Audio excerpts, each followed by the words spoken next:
Yes,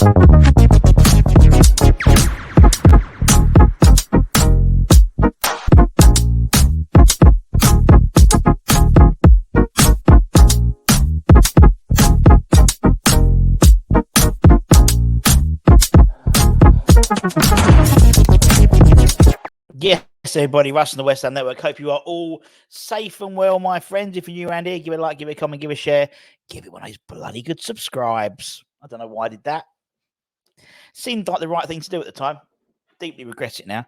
Anyways, Hammers Headlines in association with the KUMB.com, boys. Check them out. As per usual, fantastic content, the latest news, reviews, and opinions when it comes to West Ham, and a massive forum for you to just slag each other off and talk about David Moyes.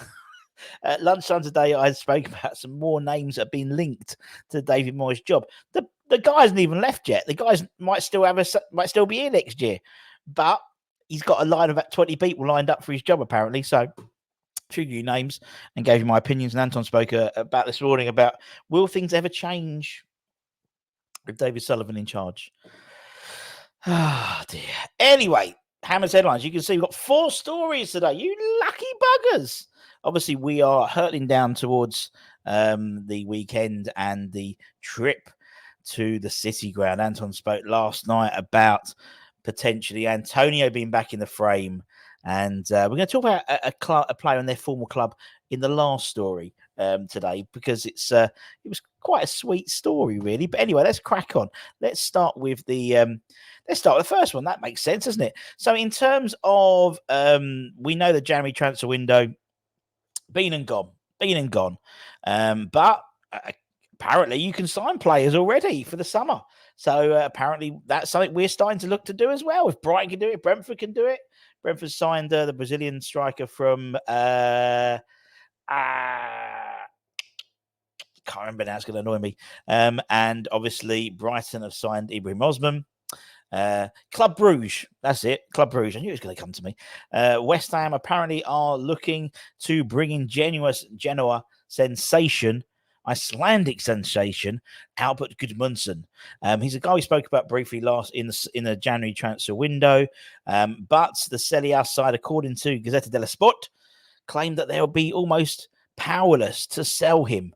Powerless not to sell him, rather, in the summer transfer window. The news outlet reported yesterday that he's attracting interest from several clubs across Europe, and mainly Serie A and the Premier League, and West Ham are listed as one of those clubs.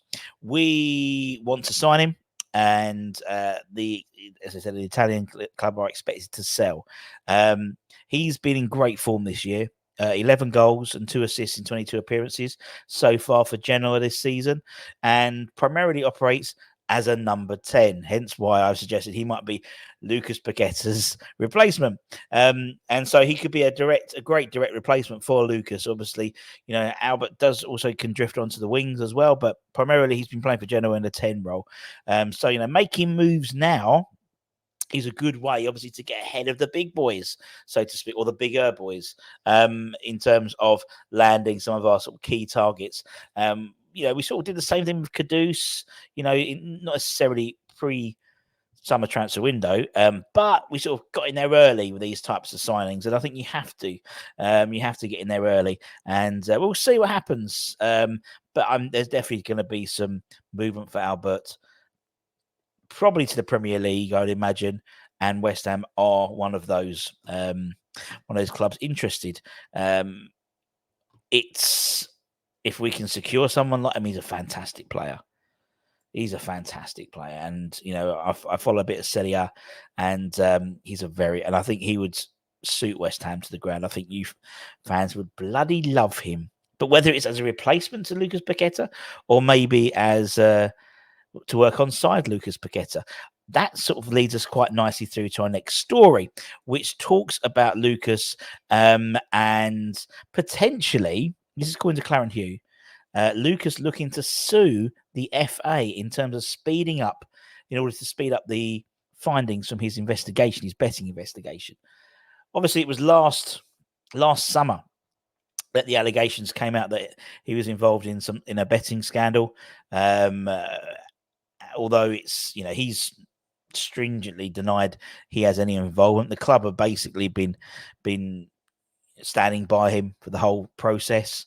And if they don't get a verdict before the end of the season, Lucas Paqueta's legal team are looking to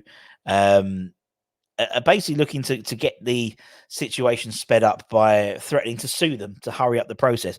This could be to preempt another transfer window where clubs may not want to go in for him because of the fact that he has this betting allegation charge hanging over him. And we've seen what happens with Ivan Toney. He was out for the best part of, he's just returned to this season, for example.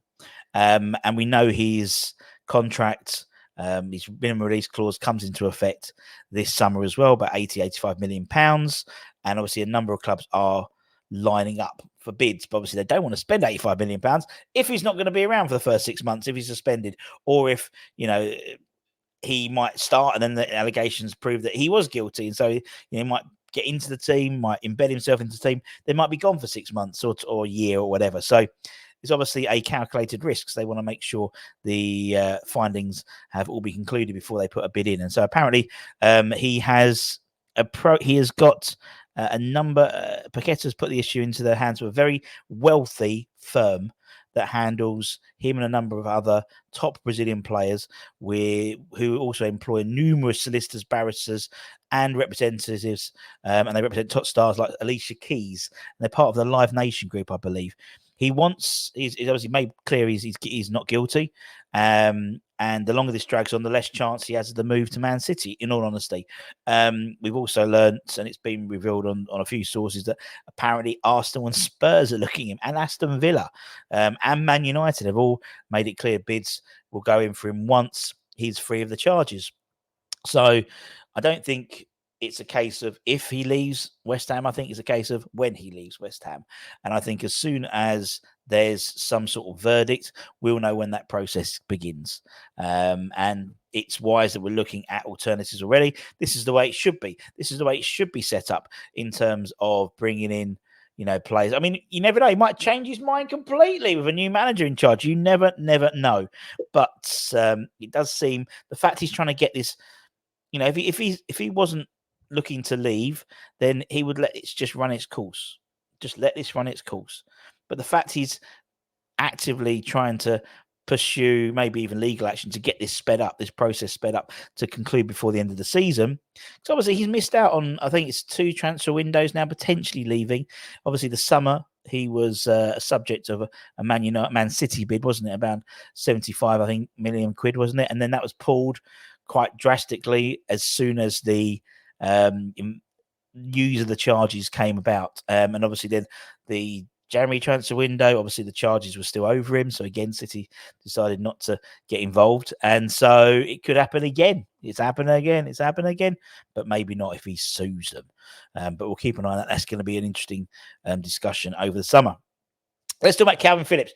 I know the irony of me talking about this story. Just, you don't need to say it in the comments, all right?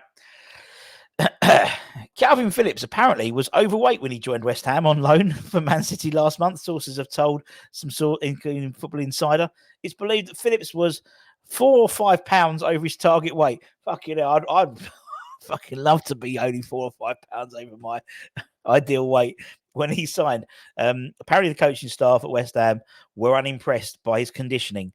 And he started the game against Bournemouth. He only lasted about an hour, wasn't it? Before being subbed off. He's since started on the bench for the Man City and Arsenal game. He's made, I think he came about 20 minutes for the Man United game. He came on the entire second half of the Arsenal game. He told the Times earlier this week that the situation at City was a big block to his confidence, and he admitted he was lethargic in terms of conditioning in his first appearance at West Ham. He's obviously got a fight in his hands in terms of getting a starting berth in a midfield, which is Edson Alvarez and JWP and Thomas Suchek as well. Prior to joining West Ham, he'd only made 10 appearances in the whole season so far, and totaling just 318 minutes of competitive action for Man United. However, another interview he did for the Telegraph this week revealed he was getting stale at City, and actually moving to West Ham has reignited a fire inside of him. So hopefully we'll see the results of that fire in his performances until the end of the season. Maybe he gets a start against in Forest, for example. I think we need something, need some change, I think, to create some sort of bounce from the defeat, obviously, against Arsenal at the London Stadium, the worst home defeat in, was it 50 years, something like 60 years? We need something. We need a bounce. And maybe him and Alvarez as a double pivot would give some solidity to a defence which is creaking a lot of goals at the moment. But yeah, I know the irony of me talking about Calvin Phillips being fat. 4 or 5 pounds ain't fat for most people. Appreciate for an athlete it might be, but not for West Ham. Obviously, famously, Pep Guardiola said of him when he came back from the World Cup that he was overweight and his conditioning wasn't great. And that took a knock of his confidence as well. So yeah, Plumpy Phillips. I know. You don't need the rotund Russ to say that, or the I don't know, blubbly button to make the irony of what I've just said. Anyway, and finally, let's talk about Edson Alvarez. Follows on quite nicely. He's going back to Ajax. But don't worry, it's only to say goodbye properly. He's set to fly to Amsterdam on Sunday for a specially planned formal goodbye to his former club, Ajax. According to Der Telegraaf, relayed by several other Dutch outlets, including Voetbal Premier, who say that the midfielder will be put in the spotlight at the Johan Cruyff Stadium on Sunday. Newspaper explains Alvarez will say goodbye to the fans properly before the Dutch side take on NEC in the Eredivisie match. He left Ajax obviously in the summer, as we know, and that was like a 4-year stint at Ajax. He won 2 titles there, and plenty of fans at the club. So the idea is the plan is to honour that period with a proper goodbye to the fans. A traditional thing done by most clubs in Holland when a player departs. No news about whether that's going to happen with Kudus, maybe at a later stage. But in terms of Alvarez, that's all planned for Sunday. Obviously, he'll be playing. He'll be starting probably. He would be starting in the game against Nottingham Forest on Saturday, and then we'll be travelling straight ahead afterwards to Amsterdam for the event ahead of the Eredivisie clash at home. What the event will involve, beyond him being simply presented to the crowd, probably pre-match to do a little wave and goodbye, it isn't clear, but it seems there's a plan in place, and Alvarez will be back in Ajax for a brief time. Don't worry.